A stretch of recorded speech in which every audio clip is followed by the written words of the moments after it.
Hello and welcome to जिंदगी 360 guys. आज का हमारा शो किसके बारे में ये मैं आपको नहीं बताऊंगा। पता चला, एक और हिंट आपको दूंगा। तू अभी बैठा है कराची में। कराची से मुजाहिदों के साथ तुझे पहले भेजेंगे ईरान। अच्छा, ईरान से फिर तुम पहुंचोगे इराक। इराक में जैसे ही तुम्हें कोई अमेरिकी कैंप दिखाई देगा, तू डाल देगा हथियार, वो बन जाएगा उनका मेहमान। वो मुफ्त में ही ले जाएंगे तो ये अमेरिका। नहीं नहीं। गाइस, अब तक तो आपको पता चल गया होगा, आमिर खान अपनी फिल्म में ये सोच रहा था कि आगे वो अपनी जिंदगी के साथ क्या करे, और अपना अली जफर ये सोचा था कि वो अमेरिका कैसे पहुंचे। गाइस, आज का शो अमेरिका आकर पढ़ने के बारे में है। एजुकेशन यहाँ अमेरिका में कैसे हासिल करते हैं, क्या प्रोसीजर्स हैं और क्या ऐसे सवालात हैं जो आपके जहन में है, ये सब चीज़ें हम आज के शो में एड्रेस करेंगे। और इनको एड्रेस करने के लिए हमारे साथ एक बहुत स्पेशल गेस्ट हैं। We have professor Mahmood Khan, जो हमें ज्वाइन कर रहे हैं from Virginia Tech University Pamplin School of Business. वहाँ के प्रोफेसर हैं और वो हमें बताएंगे आज कि अमेरिका आकर पढ़ने में क्या रोड ब्लॉक्स हैं और क्या अपॉर्चुनिटीज़ भी हैं। महमूद खान साहब, thank you so much for joining us, very really appreciate your time. पहले तो ये बताएं कि आपने इंडिया से पढ़ा और फिर यहाँ अमेरिका आए हायर एजुकेशन के लिए। आपके लिए ये कैसा तजर्बा रहा? मेरे लिए ये सफ़र बहुत ही मुश्किल था, क्योंकि मैं पहले प्लेन में कभी बैठा नहीं था। ये पहला मेरा सफ़र था जो मैं इतनी दूर आ रहा था, तो मुझे काफ़ी इन्फॉर्मेशन दूसरी जगहों से लेना पड़ी थी। और मैं पढ़ने के लिए आया था एज ए ग्रेजुएट स्टूडेंट, और फिर यहाँ आके मैं सेटल हो गया, और फिर काफ़ी दिन से मैं जो है मेजर यूनिवर्सिटीज़ में पढ़ा रहा हूँ। तो आप क्या कहेंगे कि वाज दिस होल एक्सपीरियंस, पहली दफ़ा प्लेन पे बैठना, यहाँ एक नई जगह आना, किसी को आप जानते नहीं थे, कोई यहाँ तो अलग माहौल होता है, तो was it worth it, was it worth all that? हाँ, अब जो मैं सोचता हूँ हैंडसाइट में, तो I think it was really worth it. क्योंकि पहले तो मैं काफ़ी डर रहा था, क्योंकि मुझे नहीं मालूम था कि कौन किससे मिलना है, कहाँ ठहरना है, किस तरह के लोग मिलेंगे, पढ़ाई कैसे होगी। मगर यहाँ आने के बाद मालूम हुआ कि लोग काफ़ी फ्रेंडली हैं, मिलनसार हैं, काफ़ी अपॉर्चुनिटीज़ हैं। तो उसके बाद जो है हर साल I found it very so interesting, it was a satisfying experience. Very very satisfied. चलें, गुड। महमूद साहब, हमारे पास कई सवालात हैं जो पाकिस्तान से आए हैं। वहाँ लोग ये पूछना चाह रहे हैं कि यहाँ अमेरिका पढ़ने के लिए क्या चैलेंजेस हैं, क्या रोड ब्लॉक्स हैं। पहला हमारा सवाल है फ्रॉम खुरम शहजाद, जो इस्लामाबाद से है। आइए देखते हैं। मुझे बाहर यूनिवर्सिटीज़ में मास्टर्स के लिए एडमिशन लेना है, तो मैं कैसे यूनिवर्सिटी सिलेक्शन के लिए मुझे ज़रा बता दीजिए कि कैसे यूनिवर्सिटी सेलेक्ट करूँ अपने लिए, कौन सी मेरे लिए ज़्यादा अच्छी बेहतर रहेगी। तो आपने देखा कि this is a very basic question, basic बुनियादी सवाल होता है लोगों का कि कहाँ से शुरू करें, वेयर टू बिगिन ये प्रोसेस जो है यहाँ अमेरिका आकर पढ़ने के लिए। अमेरिका में दो तरह की यूनिवर्सिटीज़ हैं। एक तो स्टेट सपोर्टेड यूनिवर्सिटीज़ हैं, और एक जो है प्राइवेट यूनिवर्सिटीज़ हैं। और काफ़ी यूनिवर्सिटीज़ हैं, हर स्टेट में मेजर यूनिवर्सिटीज़ हैं। तो उसमें सबसे पहला ये देखना है कि आपका इंटरेस्ट किस में है, कौन से मज़मून में आप स्पेशलाइज़ करना चाह रहे हैं। और अगर यहाँ पर अगर बैचलर्स के लिए आ रहे हैं, 4 साल का बैचलर्स प्रोग्राम है, तो उसको यहाँ अंडर ग्रेजुएट कहते हैं। और उसके बाद 2 साल का जो है वो ग्रेजुएट स्टडीज़ है एमएस के लिए। उसके बाद फिर पीएचडी का वो है।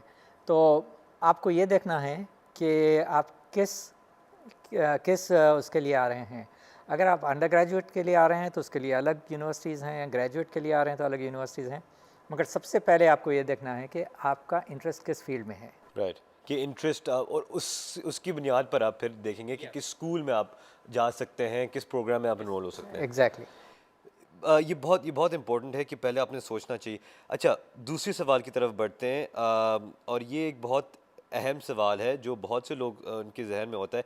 अमेरिका में स्टैंडर्डाइज्ड टेस्ट्स आपको करने होते हैं यहाँ की यूनिवर्सिटीज़ में दाखिला करने से पहले। एक साउंड बाइट है और सवाल है, उससे ज़रा पूछते हैं। मैं मास्टर्स में एडमिशन लेना चाहता हूँ यूएस में बैचलर्स के बाद, तो मुझे जीआरई, जीमैट या टॉफल इनमें से क्या करना चाहिए कि मुझे आसानी हो मास्टर्स में एडमिशन के लिए यूएस में? जो बेसिक रिक्वायरमेंट है वो टोफल का है, test of English as a foreign language. वो हर एक को लेना पड़ता है। हालांकि अगर आप इंग्लिश मीडियम स्कूल से भी आ रहे हैं तो भी मेजर यूनिवर्सिटीज़ का रिक्वायरमेंट है कि आप वो इंग्लिश का कंप्लीट करें। अच्छा, तो मतलब कि आप इंग्लिश में अपना पूरा आपने तालीम की हुई हो, फिर भी टोफल फिर भी आपको टोफल लेना पड़ता है, क्योंकि ज़्यादातर यूनिवर्सिटीज़ दे रिक्वायर टोफल। वो टेस्ट ऑफ इंग्लिश है, तो वो तो बेसिक रिक्वायरमेंट है। उसके बाद आपके दो चॉइसेस हैं, या तो आप GRE ले सकते हैं, ग्रेजुएट रिकॉर्ड एग्जामिनेशन, या GMAT, graduate management aptitude test.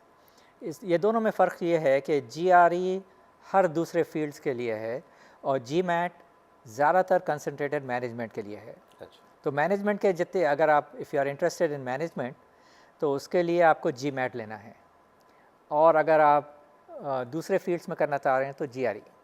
ये दोनों test they are very indirect test, ये सब्जेक्ट मैटर के ऊपर टेस्ट नहीं करते, ये जो है आपके कॉम्प्रहेंशन कैपेबिलिटी, एनालिटिकल स्किल्स, ये दो चीज़ें देखते हैं।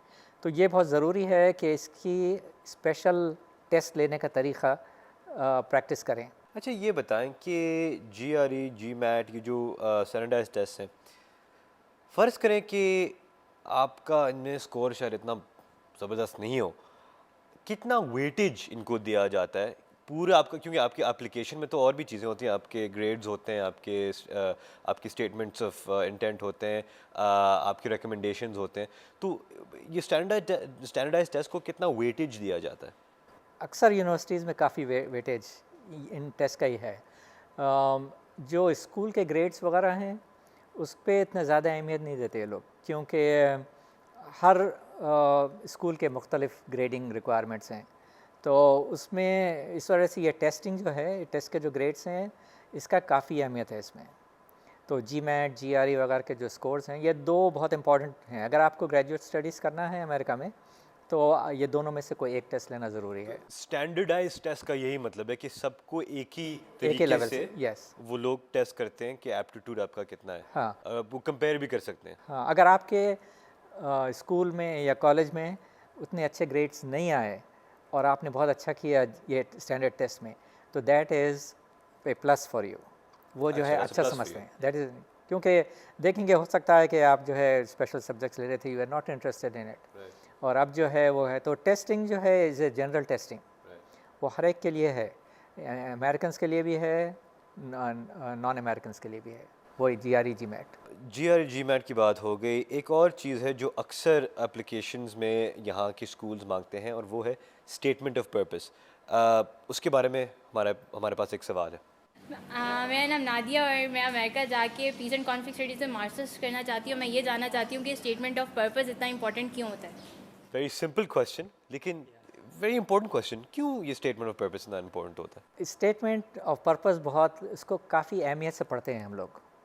जब एप्लीकेशन आती है तो हर तरह से ये देखते हैं कि स्टूडेंट की पर्सनैलिटी मालूम होती है स्टेटमेंट ऑफ उससे, और क्या करना चाह रहे हैं। इवन स्पेलिंग मिस्टेक्स को देखते हैं, ग्रामेटिकल एरर्स को देखेंगे उसमें, और उसमें पॉइंटर्स देखेंगे कि कितना इंटरेस्ट है स्टूडेंट को इस सब्जेक्ट में आने के लिए।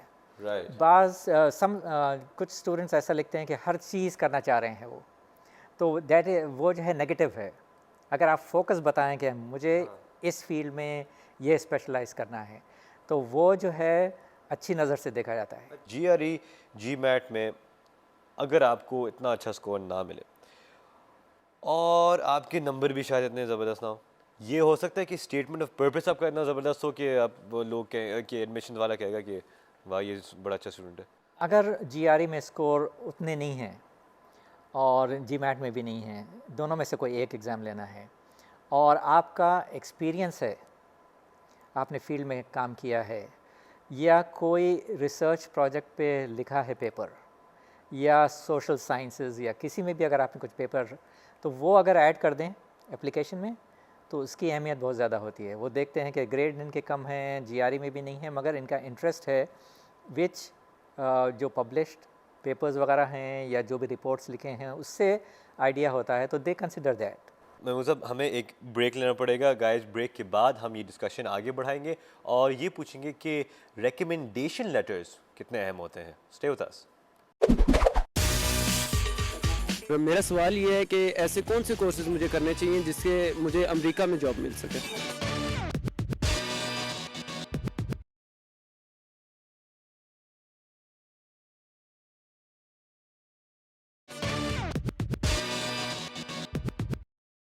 Welcome back from the break. Mahmood साहब, हमने बात की है ब्रेक के पहले स्टेटमेंट ऑफ पर्पस के बारे में, हमने बात की GREs, GMAT, स्टैंडर्डाइज टेस्ट जो होते हैं। एक बहुत अहम चीज़ है जो बहुत से एप्लीकेशंस में जाती है और वो है रिकमेंडेशन लेटर। नाउ इसके बारे में काफ़ी कन्फ्यूजन भी रहती है क्योंकि लोगों को ये शायद नहीं पता हो कि रिकमेंडेशन लेटर में क्या जाना चाहिए। तो ज़रा बताएं कि आप एक स्टूडेंट हैं पाकिस्तान में और आप प्रोफेसर के पास जाते हैं एक फॉर्म भरने के लिए, रिकमेंडेशन के लिए, तो आप क्या कहेंगे अपने प्रोफेसर को? उसमें एक ऐसे लोगों के पास से आना चाहिए जो आपको अच्छी तरह से जानते हों और आपके बारे में ऑनेस्टली लिख सकें, सिंसियरली लिख सकें। बहुत ज़्यादा अगर फ्लावरी हो गए, बहुत ज़्यादा लिखने लगे कि बहुत ही अच्छा है, ये आउटस्टैंडिंग है, सबसे अच्छा स्टूडेंट है, तो ये लोग समझ जाते हैं कि ये लेटर वो नहीं है, जेन्युइन नहीं है। जेन्युइन नहीं है। तो इसके लिए बहुत ज़रूरी है कि आपकी जो क्वालिटीज़ हैं उसको उसमें प्रेजेंट करें, और अगर नेगेटिव भी क्वालिटीज़ हैं तो उसको पॉजिटिव करके प्रेजेंट करें। तो इसका ख्याल रखना चाहिए और ऐसे प्रोफेसर्स को देना चाहिए जो आपको अच्छी तरह से जानते हों और जो अच्छी तरह से लिख सकते हैं लेटर्स। कुछ लेटर्स तो ऐसे आते हैं 2 या 3 लाइन के, उससे कुछ फ़ायदा नहीं होता। और जितने डिटेल्ड हों कि आप ये इस स्टूडेंट के बारे में क्या ख़ास क्वालिटीज़ हैं जो आपको दूसरे स्टूडेंट्स में शायद ना मिले। हाँ, तो उसकी काफ़ी अहमियत रहती है। सिलेक्शन कमिटीज़ वगैरह देखते हैं कि कहाँ से आए हैं और लिखने वाला कितना प्रोमिनेंट और वेल नोन आदमी है। राइट। क्योंकि अगर आप अनरिलेटेड लोगों से ले लें कि आपका मेजर किसी और में है, कोई दूसरे फील्ड में है, आपने किसी और से ले लिया या किसी पॉलिटिशियन से ले लिया, तो उसकी ज़्यादा अहमियत नहीं है। आपको जो है अपने फील्ड में जो आपको अच्छी तरह से जानते हों, जैसे आपके प्रोफेसर्स हैं या आपके टीचर्स थे, स्कूल के टीचर्स की भी बड़ी अहमियत है क्योंकि वो लोग आपको काफ़ी साल से जानते हैं। तो रिकमेंडेशन लेटर्स पे ज़्यादा तवज्जो दें क्योंकि बहुत इम्पॉर्टेंट है वो। और जब आप प्रोफेसर के पास जाते हैं और कहते हैं प्रोफेसर प्लीज़ मेरा ये रिकमेंडेशन भर दें, तो और वो पूछें कि मैं क्या लिखूं तुम्हारे बारे में, तो आप उनको बता भी सकते हैं कि आपने ये 2-3 चीज़ें हैं जो आप प्लीज़ मेरे लिए लिख लें। बल्कि आप उनको लिख के दे दें, अच्छा। लिख के आपके जो स्पेशल चीज़ें, क्योंकि उनको नहीं मालूम है। और एक चीज़ अमेरिका में बहुत इंपॉर्टेंट है, वो एक्स्ट्रा करिकुलर एक्टिविटीज़। कि आप गेम्स में अगर इम्पोर्टेंट वो पार्ट ले रहे थे, ड्रामे में, इसमें डिबेटिंग में, इस तरह की चीज़ों का रिकमेंडेशन लेटर्स में ज़्यादा अहमियत है। राइट। उससे मालूम होता है कि स्टूडेंट के अपना टाइम कितना अच्छी तरह से पढ़ाई में भी कर रहे थे और दूसरी चीज़ों में भी। तो अच्छा। एक्स्ट्रा करिकुलर एक्टिविटीज़ का ख्याल रखें कि रिकमेंडेशन लेटर्स में लिख दें। ये बहुत आपने एक इम्पोर्टेंट चीज़ पे हाईलाइट किया है कि अमेरिका में ना सिर्फ आपकी ग्रेड्स और स्टैंडर्डाइज्ड टेस्ट स्कोर्स पर तवज्जो दी जाती है, लेकिन आपने जो स्कूल के बाहर भी जो चीज़ें की हैं, स्पोर्ट्स हो या आर्ट्स हो या ड्रामा हो, जैसे आपने कहा, इस पे भी बहुत इस पे ज़्यादा देखा जाता है। अहमियत देते हैं क्योंकि उससे मालूम होता है कि क्या कैपेबिलिटी है स्टूडेंट्स की। बाज़ एप्लीकेशंस में इसकी ज़्यादा अहमियत होती है कंपेयर टू ग्रेड्स की, अच्छा। क्योंकि देखते हैं कि एक्स्ट्रा करिकुलर एक्टिविटीज़ में कितने पार्ट लिए हैं या अवार्ड्स मिले हैं कोई, इसमें कंपटीशन में हैं, एग्जीबिशन में हैं, और ऐसी चीज़ों में जहाँ प्रोजेक्ट्स वगैरह लिखे हैं, उसकी बड़ी अहमियत है। राइट। आगे मैं एक बहुत ही अहम सवाल की तरफ जाना चाहता हूँ, जो बहुत लोग पूछते हैं, और वो है कि कौन से कोर्सेज लेने चाहिए in order to get ahead in the United States. Bite देखते हैं। तो मेरा सवाल ये है कि ऐसे कौन से कोर्सेज मुझे करने चाहिए जिससे मुझे अमेरिका में जॉब मिल सके। अमेरिका में जॉब मिल सके, कौन से कोर्सेज ले सकते हैं आप? अब आजकल जो ज़्यादा वो है एम्फोसिस जिस पे दे रहे हैं वो स्टेम एच है, जिसमें science, engineering, technology, mathematics and health, ये आजकल काफ़ी उस पर इम्पोर्टेंस है, जो ठोस प्रोफेशनल्स। तो उसमें टेक्नोलॉजी का ज़्यादा हो रहा है, आईटी के लोगों के ज़्यादा जॉब्स के वो हैं, बिज़नेस में फ़ाइनेंस के ज़्यादा चांसेस हैं, मार्केटिंग के ज़्यादा चांसेस हैं, और तो हर एरिया में एक या दो ऐसे फील्ड हैं, तो आपके इंटरेस्ट के ऊपर डिपेंड करता है। अगर आप जो है इंटरेस्ट हैं साइंसेज़ में, तो साइंसेज़ में हेल्थ साइंसेज़ का ज़्यादा इंपॉर्टेंस है। अगर आप इंजीनियरिंग में हैं तो आपको इलेक्ट्रिकल इंजीनियर, इलेक्ट्रॉनिक इंजीनियरिंग का ज़्यादा वो है। आप क्योंकि एक बिजनेस स्कूल से ताल्लुक़ रखते हैं, एक एमबीए से रिलेटेड एक सवाल भी है, उसकी तरफ जाते हैं। मैं एमबीए करना चाह रही हूँ अमेरिका से। मेरे लिए ये एक क्वेश्चन है कि मैं वहाँ से किस फील्ड में एमबीए करूँ, और ऐसी फील्ड हो जिसको मैं अगर टारगेट करूँ तो मेरे लिए जॉब अपॉर्चुनिटीज़ बहुत ज़्यादा हों। लोग जो ज़्यादा प्रेफर कर रहे हैं वो फाइनेंस, एमबीए इन फाइनेंस, तो उसकी ज़्यादा डिमांड है। और आजकल दूसरे फील्ड की जो डिमांड है MBA in information technology, information technology का भी काफ़ी डिमांड है। फिर उसके अलावा मार्केटिंग है, हॉस्पिटैलिटी एंड टूरिज़्म एरिया है, ये नए नए फील्ड्स हैं। Very good. अगला सवाल हमारा है फेसबुक की तरफ से आया हमारा सवाल। ये पूछ रहे हैं हलार नवाज़, सेकंड पार्ट है, इसको हम we will deal with it separately. पहला जो है इसका जो सवाल कि इकोनॉमिक्स और बीबीए के लिए कौन से सबसे टॉप यूनिवर्सिटीज़ हैं, what are the best universities? काफ़ी यूनिवर्सिटीज़ में, ऑलमोस्ट हर यूनिवर्सिटी में जहाँ भी बिज़नेस कॉलेज है वहाँ बीबीए है।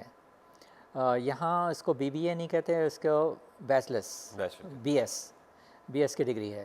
तो उसमें जो 4 साल का प्रोग्राम है काफ़ी यूनिवर्सिटीज़ में, इकोनॉमिक्स में भी है और बिजनेस एडमिनिस्ट्रेशन में भी है। इस वक्त टाइम हो रहा है एक ब्रेक का, लेकिन ब्रेक के बाद हम इस पे बात करेंगे कि अमेरिका में स्कॉलरशिप्स कैसे हासिल करते हैं और फाइनेंशियल एड कितनी अहम है। Stay with us. तो ग्रेजुएट स्टडीज़ के लिए अक्सर यूनिवर्सिटीज़ में फंडिंग अवेलेबल है।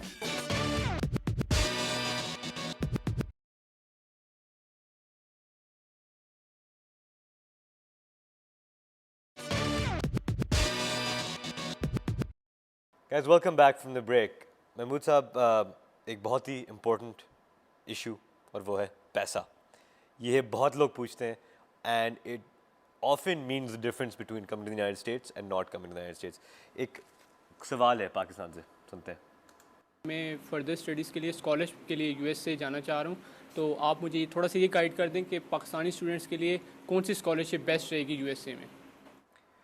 तो मतलब एक तो स्कॉलरशिप्स जनरली क्या सबसे बेस्ट अपॉर्चुनिटीज़ है स्कॉलरशिप्स के लिए, और मज़ीद शायद पाकिस्तानी स्टूडेंट्स के लिए क्या अपॉर्चुनिटीज़ हैं?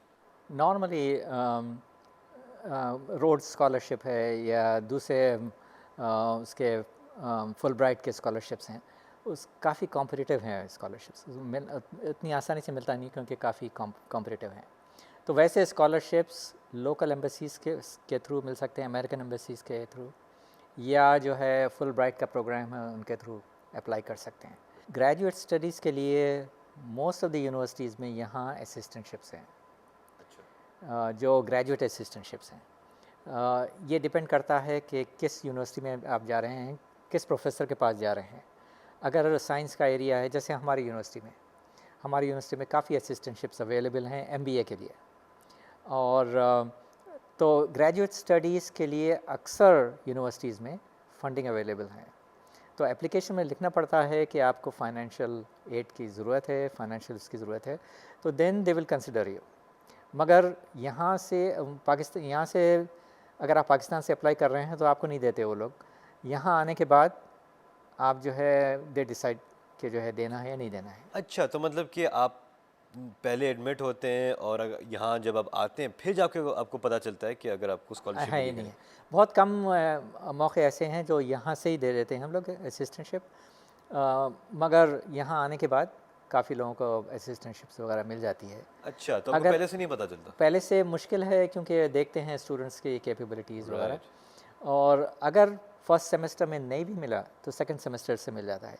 ये ग्रेजुएट स्टडीज़ के लिए यहाँ ये आसानी है अमेरिका में कि आपको फंडिंग के चांसेस बहुत ज़्यादा हैं। पहले ऐसा होता था कि F1 वीज़ा पे अगर आप आए हैं तो यू कैन वर्क, अब जो है आप काम नहीं कर सकते, कहीं और काम नहीं कर सकते। F1 वीज़ा पे आप काम नहीं कर सकते। F1 वीज़ा पे आप इमिग्रेशन रूल्स के हिसाब से आप बाहर काम नहीं कर सकते। यूनिवर्सिटी के अंदर काम कर सकते हैं आप, अगर आपका प्रोफेसर कुछ काम दे रहा है आपको या यूनिवर्सिटी के में काम है तो वो कर सकते हैं आप, मगर दूसरे काम नहीं कर सकते। तो उसके लिए आपको सोचना पड़ता है कि फाइनेंशियल हेल्प कहाँ से मिलेगी? वीज़ा मिलने के लिए you will have to show कि आपके पास इतनी फंडिंग है, आपकी अपॉर्चुनिटीज़ हैं। अगर आप बहुत अच्छे स्टूडेंट हैं, आपकी एप्लीकेशन बहुत अच्छी है, तो नॉर्मली कमिट हम कर लेते हैं असिस्टेंटशिप की। और हर तरह के असिस्टेंटशिप्स हैं, एक में ट्यूशन फ्री है और फिर पर मंथ देते हैं, जो काफ़ी हेल्प करती है स्टूडेंट्स को। ग्रेजुएट स्टूडेंट्स के लिए ये बहुत इम्पॉर्टेंट चीज़ है। अंडर ग्रेजुएट स्टूडेंट्स के लिए स्कॉलरशिप्स स्कूल से मिलती हैं, क्या रिसोर्सेज हैं? अंडर ग्रेजुएट के लिए बहुत मुश्किल है, इतनी आसानी से नहीं मिलती, क्योंकि अंडर ग्रेजुएट्स के लिए फ़ंडिंग कम है डिपार्टमेंट्स वगैरह में। तो उसके लिए डिपार्टमेंट्स में कोई स्कॉलरशिप्स रहते हैं, हर डिपार्टमेंट में कुछ ना कुछ स्कॉलरशिप्स मिलते हैं, मगर ये पूरे सपोर्टिव नहीं होते। अच्छा, ये ख़ास देखना पड़ता है। उन लोगों के पास लिस्ट रहती है, एक लिस्ट में लिखते हैं कि हमारे पास ये स्कॉलरशिप्स अवेलेबल हैं, तो एप्लीकेशन में अप्लाई करना बहुत इम्पॉर्टेंट है। जो स्टेट इंस्टीट्यूशंस हैं प्राइवेट इंस्टीट्यूशन से शायद कुछ इतने महंगे ना हो। बहुत रीज़नेबल हैं उनके प्राइजेस, क्योंकि प्राइवेट यूनिवर्सिटीज़ में सपोर्ट नहीं है स्टेट की। तो ये देखना बहुत ज़रूरी है कि यूनिवर्सिटी की स्टेट सपोर्टेड यूनिवर्सिटी है या प्राइवेट यूनिवर्सिटी है। लोन्स के बारे में बताइए कि लोन्स अवेलेबल हैं फॉरेन स्टूडेंट्स के लिए? फ़ॉरेन स्टूडेंट्स के लिए काफ़ी मुश्किल है, उसके लिए स्पॉन्सर्स की ज़रूरत है कि कोई अगर आपको स्पॉन्सर करे और उनके थ्रू आपको लोन लेना चाह रहे हैं तो आसानी से मिल सकता है आपको लोन। फेसबुक की तरफ हम दोबारा चलते हैं और एक फेसबुक क्वेश्चन आया है कि I have done my graduation in veterinary medicine, is there any university in the United States which offers distance education like online courses और डिप्लोमास? इस फील्ड में नहीं है वेटनरी मेडिसिन में, क्योंकि ये मेडिकल फील्ड है, इसमें ज़्यादातर प्रैक्टिकल्स इम्पॉर्टेंट हैं। लेकिन कुछ ऐसे फील्ड्स हैं जिनमें ऑनलाइन आप कोर्सेज देख सकते हैं? बहुत सारे फील्ड्स हैं, जैसे बिज़नेस में हैं, आप ऑनलाइन कर सकते हैं मास्टर्स। महमूद साहब, आखिरी सवाल की तरफ बढ़ेंगे और ये कह सकते हैं कि सबसे बुनियादी और अहम सवाल है। और मेरा क्वेश्चन ये है कि मैं न्यूजीलैंड, यूके और ऑस्ट्रेलिया से ज़्यादा अमेरिका को क्यों प्रेफर करूं स्टडीज़ के लिए? आपने देखा, सबसे बुनियादी सवाल, अमेरिका क्यों आए स्टूडेंट्स? अच्छा, ये सवाल मैंने भी किया था जब मैं आना चाह रहा था। तो अमेरिका में ख़ास ये है कि अगर आप कंपेयर करें दूसरी यूनिवर्सिटी से, यहाँ की जो यूनिवर्सिटीज़ हैं ये काफ़ी वेल इस्टेब्लिश्ड यूनिवर्सिटीज़ हैं, और यहाँ इतनी फ्लेक्सिबिलिटी है कि हर कोर्स में इतने स्पेशलाइजेशन हैं जो मैं नहीं समझता कि दूसरे कंट्रीज़ में है। तो यहाँ अपॉर्चुनिटी ज़्यादा हैं और ये डिग्रीज़ के वैल्यू ज़्यादा है। State of the art technology और नॉलेज आपको अमेरिकन यूनिवर्सिटी से मिलती है। महमूद साहब, अनफॉर्चुनेटली आज के लिए हमारे पास इतना ही टाइम है। Thank you so much for your expertise और आपने जो हमें टाइम दिया। ये बहुत ही एक अहम सब्जेक्ट है और हमारे व्यूअर्स इसको बहुत केयरफुली सुनते हैं जब कोई बताता है कि अमेरिका यहाँ कैसे हैं और क्या पढ़ें। Guys, that's all the time we have for today show. Hopefully आपने एंजॉय किया होगा और आपको कुछ मालूमात भी हासिल आपने किए होंगी। फेसबुक और ट्विटर पे आप प्लीज़ हमें फ़ीडबैक दीजिएगा और अगले बार हम इस टॉपिक पर आते रहेंगे। प्लीज़ हमें अपने क्वेश्चंस भेजिएगा। अगर आपके पास कोई क्वेश्चंस हैं अमेरिका आके पढ़ने के बारे में, please let us know. But in the meantime, that's all the time we have for today. खुदा हाफिज़।